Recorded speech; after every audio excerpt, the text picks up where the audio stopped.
Kalau saudara dengar firman Tuhan, nah, orang yang sabar itu lebih dari pahlawan yang menguasai diri, itu lebih daripada penguasa kota.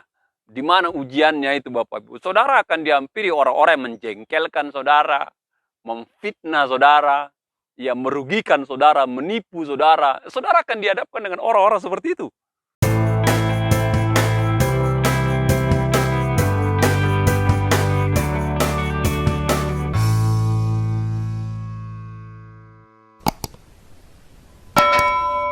Shalom saudara, kita berjumpa kembali dalam acara Lebih Dari Pemenang. Saat ini kita ketahui bahwa dunia sedang bergejolak, ya. Dunia sedang bergejolak, di mana dikagetkan dengan perang yang terjadi saat ini antara Rusia dan Ukraina, ya. Menyedot perhatian dunia sampai PBB rapat, sampai Uni Eropa rapat, karena dampaknya pasti berpengaruh terhadap keamanan global, ekonomi global, dan lain-lain sebagainya Bapak Ibu. Ya bahkan ada yang berkata bahwa ini bisa-bisa menjadi pemicu perang dunia ketiga. Ya, waktu lalu saya sudah dengar Putin sudah beri siaga kepada pasukan yang menangani nuklir, katanya siaga. Dan kita nggak tahu Bapak Ibu, yang saya tahu nuklir itu daya ledaknya bisa ratusan kali bom atom katanya. Sementara di dunia ini banyak negara-negara yang punya nuklir, ya. Kita berdoa bersama-sama Bapak Ibu bahwa biar kondisi menjadi baik, aman, menjadi tetap tenang, ya. Hanya doa lagi yang bisa kita andalkan Bapak Ibu. Dalam dunia yang bergejolak, dunia yang bergelora, kita tidak tahu bagaimana ke depan, ya. Dan kita hanya bisa berharap berdoa pada Tuhan. Saat ini saya akan sampaikan renungan, judulnya tidak tergoyahkan. Ya, tidak tergoyahkan. Ya, Bapak Ibu lihat saya sedang pegang bambu. Kami ada di jembatan bambu ini, dan kalau jalan goyang-goyang. Jadi untuk supaya tidak goyang, saya pegangan bambu agar nggak goyang gitu. Jadi tidak tergoyahkan. Seorang filsuf bernama Plato, ya, pernah berkata, mungkinkah di tengah dunia yang goyang dan relatif ini, dan juga serta sementara ini, kita bisa memiliki fondasi hidup yang tidak goyah. Ya, sekali lagi, mungkinkah di tengah dunia yang goyang dan relatif serta sementara ini kita dapat memiliki fondasi hidup yang tidak goyah? Itu pertanyaan daripada Plato. Dan itu menjadi pertanyaan manusia sepanjang zaman untuk mencari pegangan hidup. Bagaimana dia supaya bisa stabil, konsisten, tenang di dalam dunia yang berubah-ubah dan tidak terprediksi kemana arahnya.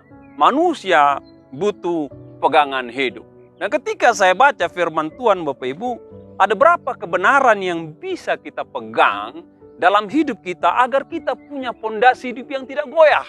Ya, ada berapa kebenaran saya akan baca buat Bapak Ibu agar kita punya fondasi hidup yang tidak goyah dalam dunia yang penuh dengan kegoncangan ini, ya. Yang pertama adalah Mazmur 125 ayat 1 dikatakan orang-orang yang percaya kepada Tuhan adalah seperti gunung Sion yang tidak goyang, yang tetap untuk selama-lamanya.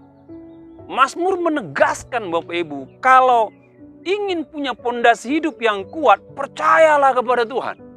Percayalah pada Tuhan, nggak ada jalan lain.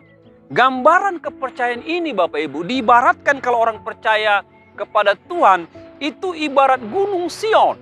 Ya, gunung Sion. Saya pernah ke Israel, ya. Nah, berkat Tuhan lah ke Israel. Dan di Israel itu daerah masuk dari, kami pernah ke Oman, Yaman, lalu pernah ke Yordan juga. Dan kami lewati jalan itu kurang lebih 6 jam, 10 jam. Dalam perjalanan seringkali kami mendapati gunung-gunung batu yang besar. Benar-benar nggak ada tumbuhannya, batu tok Bapak Ibu.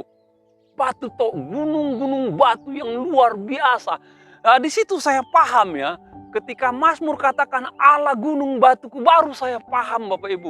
Betapa besar batu di sana, betapa kuat, betapa kokoh dia. Tidak bisa diganggu oleh kekuatan apapun, ya.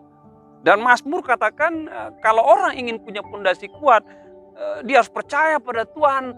karena ia akan seperti gunung Sion. Ya, gunung Sion bukan gunung yang besar yang saya tahu. Bahkan dia lebih mengarah kepada perbukitan Bapak Ibu. Ya, perbukitan yang ada di daerah Israel.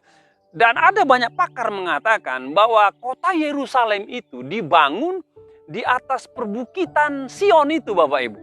Bahkan ada yang mengatakan tembok-tembok Yerusalem yang dibangun kurang lebih tingginya 12 meter didasari di atas bukit-bukit Gunung Sion. Dan bukit Sion itu Bapak Ibu terbuat atau punya pondasi dari batu, batu alam, batu granit, batu kapur yang cukup kuat Bapak Ibu. Ya, dan cukup kuat. Dan kita ketahui kota Yerusalem itu sudah ribuan tahun. Nah, sampai hari ini masih establis kota itu Bapak Ibu. Ya, saya nggak tahu pernah nggak dilanda gempa itu kota. Saya tidak tahu. Pernah nggak dilanda badai itu kota. Namun sampai sekarang kota itu masih berdiri kokoh. Tembok-temboknya masih berdiri kokoh sudah ribuan tahun. Digambarkan seperti itulah ketika orang percaya pada Tuhan. Dan ketika saya ingin pelajari lebih dalam, apa makna dari kitab Pemazmur mengatakan orang yang percaya pada Tuhan ibarat gunung Sion yang tidak goyah. Apakah itu bersifat harafiah atau gambaran? Saya lebih tertarik kepada pesan spiritual, arti rohaninya Bapak Ibu. Jadi daerah Gunung Sion itu sering dikatakan menjadi sentral daripada kota Yerusalem itu sendiri. Dan ada yang berkata bahwa Gunung Sion juga dibangunnya bait Allah, diletakkannya firman Tuhan di dalam tabut Allah, di mana Tuhan hadir sendiri di situ. Tuhan ada di situ. Dan ketika Tuhan hadir, Tuhan ada di sebuah tempat, di sebuah lokasi, tidak ada yang bisa ganggu Bapak Ibu. Enggak ada yang bisa goyang, enggak ada yang bisa goncang. Karena apa? Tuhan yang kekal, Tuhan yang abadi ada berdiam di situ. Jadi ketika orang percaya pada Tuhan, dalam masa-masa yang penuh dengan kegoyangan, kegoncangan kehidupan dunia saat ini Bapak Ibu, maka saya yakin Bapak Ibu, setiap saudara percaya pada Tuhan, beriman pada Tuhan, tertanam melekat kepada Tuhan, maka engkau akan punya pondasi kehidupan yang kuat. Tidak ada yang bisa menggoncang Tuhan Bapak Ibu. Tidak ada yang bisa menggoyang Tuhan. Tak ada yang bisa ganggu Tuhan. Demikianlah saudara teguh dalam hidup saudara. Karena apa? Saudara tertanam.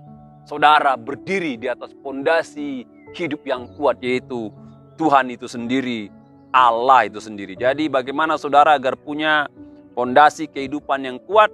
Maka saudara harus percaya melekat pada Tuhan. Ya. Yang kedua, saya baca Matius 7:25 dikatakan, kemudian turunlah hujan dan datanglah banjir, lalu angin melanda rumah itu, tetapi rumah itu tidak rubuh sebab didirikan di atas batu.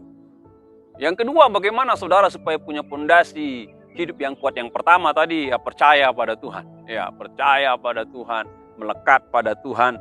Yang kedua, Bapak Ibu, saudara harus hidup dalam firman Tuhan dan melakukannya. Sebelum saya masuk poin 2, saya ingat kisah seorang ibu, ya, seorang ibu umur 33 tahun ditinggalkan oleh suami karena meninggal dunia. Masih muda ibu ini, ya. Dia punya anak 7 Bapak Ibu, masih kecil-kecil anaknya. Ya, masih kecil-kecil. Bisa saja dia menikah kembali, ibu ini masih muda 33 tahun.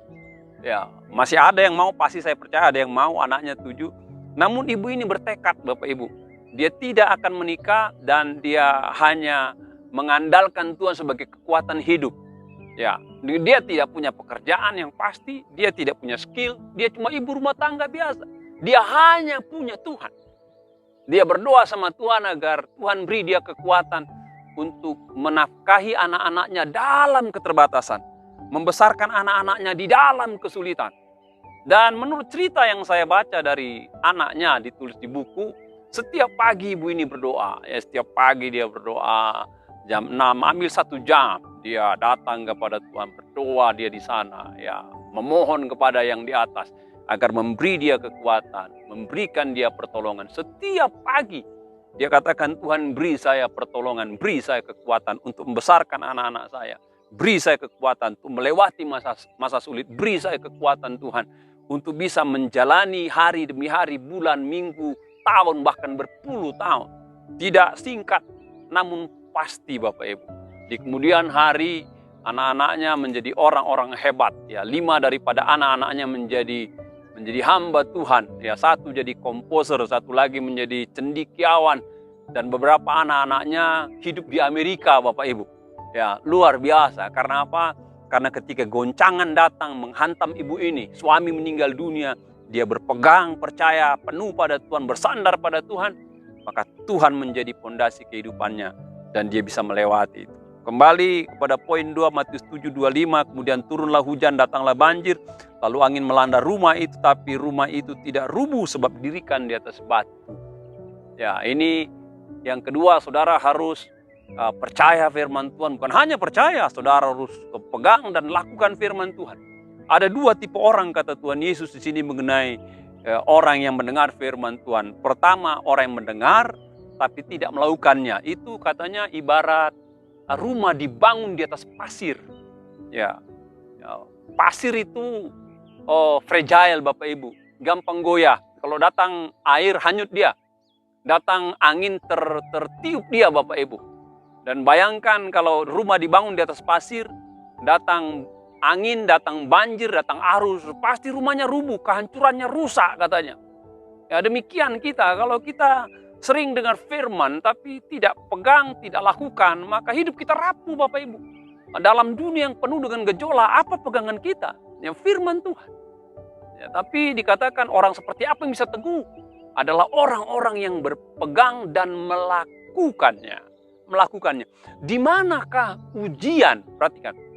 Di manakah ujian orang berpegang pada firman Tuhan? Ujiannya ketika angin datang, Bapak Ibu. Ujiannya ketika banjir datang. Ujiannya ketika hujan turun, di sana ujiannya. Jadi untuk membuktikan seseorang ketika mendengarkan dan melakukan firman, diuji, Bapak Ibu. Diuji oleh hujan yang turun. Diuji oleh banjir yang melanda. Diuji oleh angin yang menerpa. Dan saya percaya nggak kebetulan dengan Omikron ini. Saya percaya itu, Bapak Ibu. Nggak kebetulan dengan virus yang sedang terjadi. Itu menghantam semua sendi kehidupan. Bisnis goyah, ya. Ekonomi goyah, pekerjaan goyah, Bapak Ibu. Bahkan nggak sedikit, banyak orang terlilit hutang miliaran.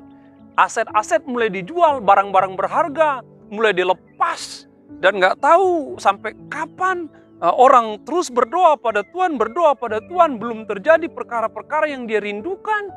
Mengapa ini terjadi? Saya percaya ini adalah satu bentuk untuk menguji apakah orang-orang yang selama ini dengar firman Tuhan bertahun-tahun, baca firman Tuhan di Alkitab, dengar di khotbah hari Minggu, dengar di YouTube, lakukan tidak? Itu titik poinnya, Bapak. Melakukan tidak. Dan Alkitab katakan, siapa yang bisa bertahan dalam melewati masa-masa sulit ketika orang mendengar dan melakukan firman Tuhan. Ketika orang mendengar dan melakukan firman Tuhan. Kalau saudara dengar firman Tuhan, orang yang sabar itu lebih dari pahlawan yang menguasai diri, itu lebih daripada penguasa kota. Di mana ujiannya itu, Bapak Ibu? Saudara akan dihampiri orang-orang yang menjengkelkan saudara, memfitnah saudara, yang merugikan saudara, menipu saudara. Saudara akan dihadapkan dengan orang-orang seperti itu. Nah, kalau itu terjadi, Tuhan ingin lihat seberapa teguh engkau berpegang pada firman tadi. Orang yang sabar, orang yang menguasai diri. Dan saya ingin beritahu kepada saudara, kalau saudara sekarang ada dalam cobaan, godaan, kesulitan, Tuhan ingin lihat saudara pegang gak firman yang saudara baca, renungkan, dengar selama ini. Dan Tuhan ingin lihat engkau pegang. Kalau engkau berpegang melakukannya, saya percaya engkau bisa melewati kesulitan hidup. Dan hidupmu akan tetap goyah. Hidupmu akan tetap kuat. Karena engkau berpegang pada firman Tuhan. Ibarat rumah yang dibangun di atas batu. Saya renungan ini dengan sebuah lagu lama. Ya, lagu lama, ya. Bagi saudara-saudara yang seumur dengan saya, lebih tua dari saya, lagunya mengatakan, zaman sekarang berjagalah, lihat dunia bergelora, kedengaran sini sana, banyak kabar menggoncangkan, berlindunglah dalam sabda Allah. Enggak boleh hanya berlindung, saudara harus hidupi firman Tuhan. Bukan hanya hidupi, lakukan firman Tuhan. maka saudara akan memiliki fondasi kehidupan yang kuat dalam masa-masa yang sulit. Tuhan berkati kita semua.